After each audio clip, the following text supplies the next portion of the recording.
Some more information is in the numeric status.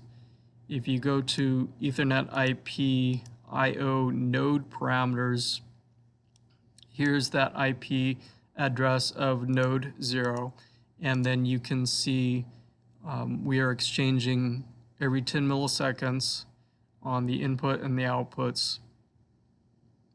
This is the node status 1, and then the duration is counting up. The vendor ID must be 40. That is the PIO-363. We only use the PIO-363 with the ACR 7000 or the IPA. And with that, we scan what is actually connected to the PIO-363, so we know automatically how many digital inputs, how many digital outputs that we have, how many analog inputs, and how many analog outputs that we have.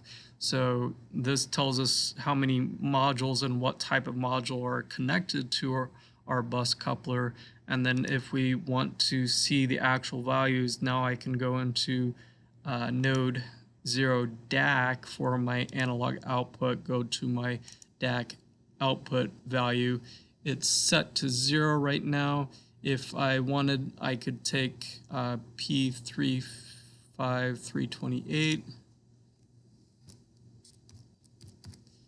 Let's set it to 5. In terms of starting it within a program automatically, I have it in this subroutine. This code sets the IP address of the node, and then it's starting the network, checking to see if the node is there or not, and then it'll give you an error message if it is not successful. If you do an L run in the terminal window to see the print statements. With 2.2, we're adding the sample programs. If you go into the Ethernet IP scanner, you can simply copy and paste this. You may want to put it into your own subroutine, but here's the sample, or it's also accessible in the ACR 7000 program samples. We also have the online program samples, which is linked from our community site, and as we expand the sample programs, they'll grow online, but the program samples are offline and already installed when you install PMM. So thanks.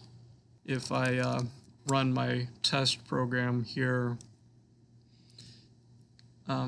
it'll start the network and then start running my motors back and forth. And what it's doing is actually incrementing the analog output based on my position of my 4th axis. So if I look at my motion status, it's extending from 0 to 10, and I'm just simply in program 2. I'm just setting the analog output value to the ETH position. Simple little program just to vary that analog output.